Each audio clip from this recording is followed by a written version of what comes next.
Top 5 weird decisions made in Guardian Tales. Number 1. Additional stats. I think this is the weirdest decision Guardian Tales has ever made.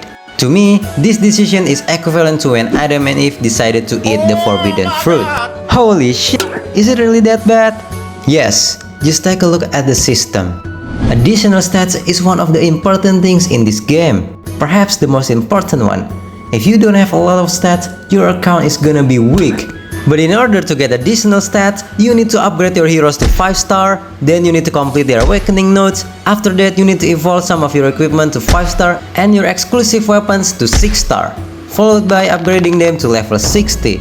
And you shouldn't stop there, because you also need to collect these freaking custom sets by buying them with gems. Once you've completed all those stuff, you can now calmly compete in PvP. Wait, just compete, not giving me a high advantage in the battle? Yes, of course. Do you expect all players here won't craft for this stupid thing? And to make matters worse, you need to do this over and over again, since this is a gacha game, so they'll always release a new hero and new equipment. Yes, boy. Keep playing. Keep building.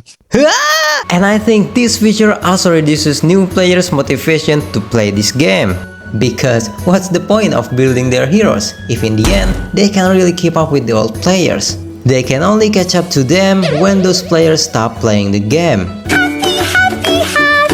As a result, a lot of players tend to play only for the story. But that's not just it. The worst part, for me, is that this feature actually discourages whales from spending their money. In gacha games, whales are like your lifeblood. If you can't make them interested in spending money, your game will be in trouble. Now, imagine a whale who is basically guaranteed to spend money seeing this feature. Ow! Hey, I like this game, and I want to be better. What are the best heroes and equipment right now? Oh, here are the recommendations. Okay. A few moments later. Hey, what the fuck? I already got the recommended stuff. Why are my stats still lower than you? I'm a freaking whale, boy. There must be something wrong. Oh, you actually need to collect additional stats if you want to be as strong as me. Additional stats? So you're telling me, if I want to be as good as you, I need to collect and upgrade a lot of heroes and equipment first?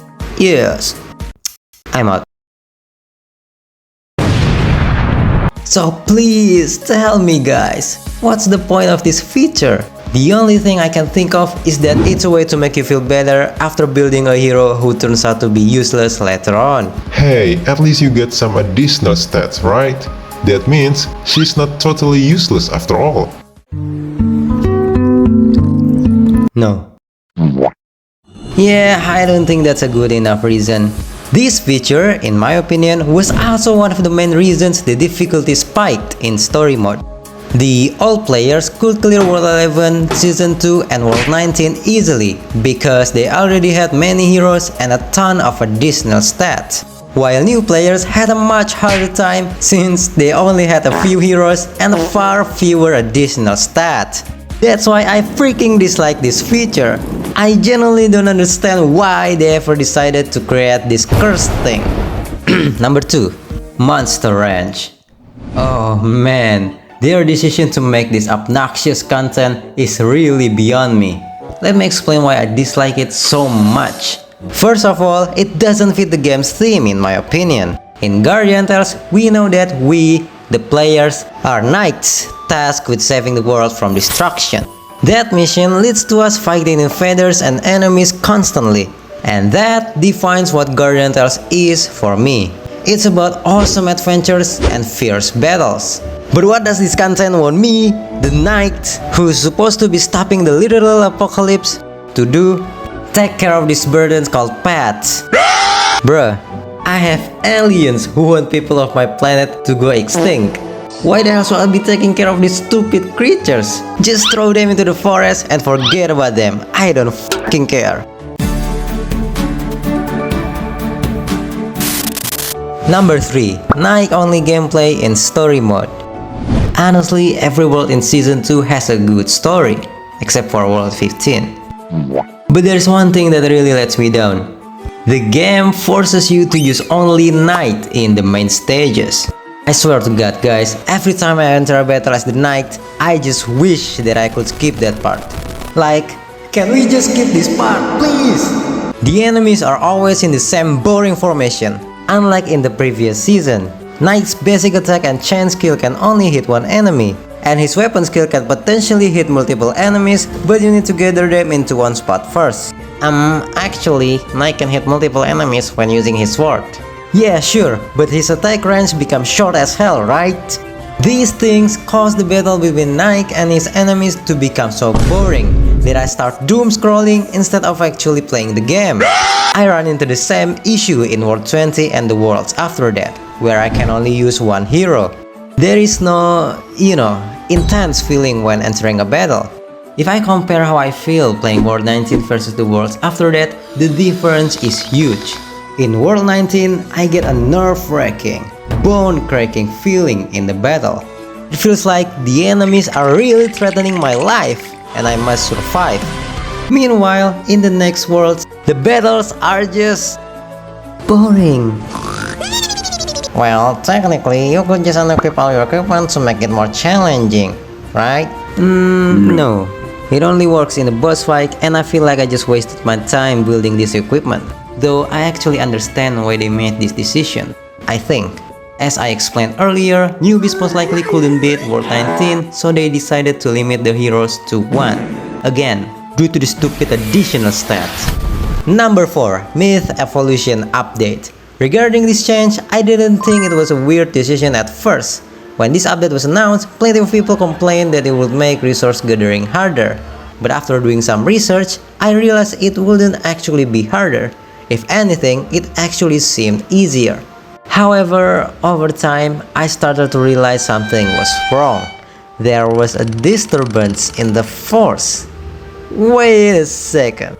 I can't use my favorite heroes anymore because they are not myth. But does the update actually affect the non-myth heroes? Let's see. Another one.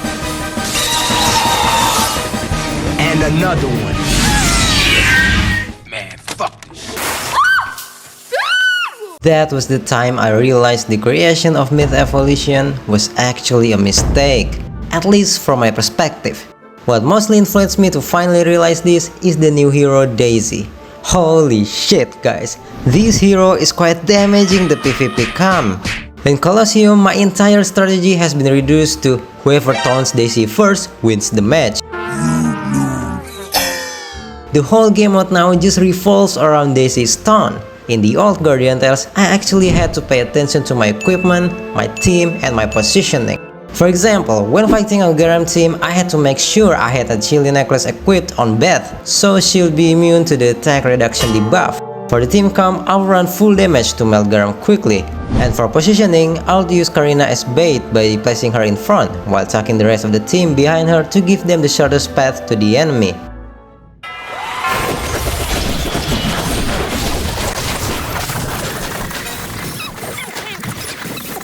As you can see here, the combat is quite intense, at least for me. Meanwhile, in today's Colosseum, it's just, oh no, my opponent's Daisy is infiltrating my backline. Guess I'll lose. Oh yes, my Daisy is infiltrating my opponent's backline. Guess I'll win. And in the arena, this hero is so fucking broken, man. Bruh, look at this dude. And finally, number 5, the Censorship Incident. Oh my god!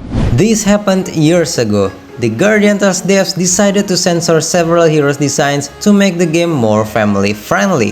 The players were, of course, mad about this. Not because they are gooners, well, maybe some of them are, but because they wondered why the devs didn't just raise the age rating. After hearing this, the devs were like, oh yeah, we didn't think of that. So they decided to cancel the censorship and increase the minimum age for the game instead. Big win for gooners, players. And those are the top 5 weird decisions made in Guardian Tales. Let me know which one is your favorite. I know there are probably more of these, but I just want to mention the top 5 in my list. If there's anything you'd like to add, feel free to comment below. Thanks for watching, and I'll see you in the next video, where I'll be sharing why Guardian Tales could have been, in my opinion, the best gacha game ever made. It's going to be the most important video of my YouTube career, so don't miss it. Well, it's actually okay if you miss it, but yeah.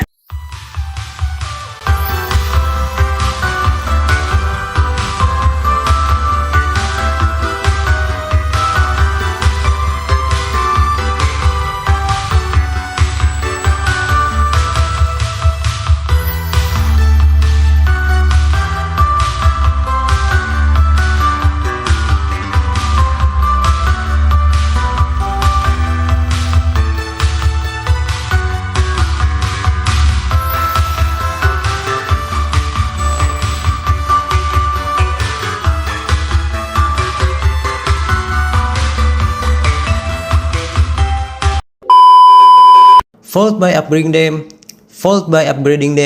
I already got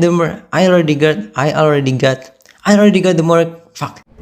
Now, imagine a whale who is basically to become so boring that I start drums. Fuck. I know there are probably more of these, but I just want to mention that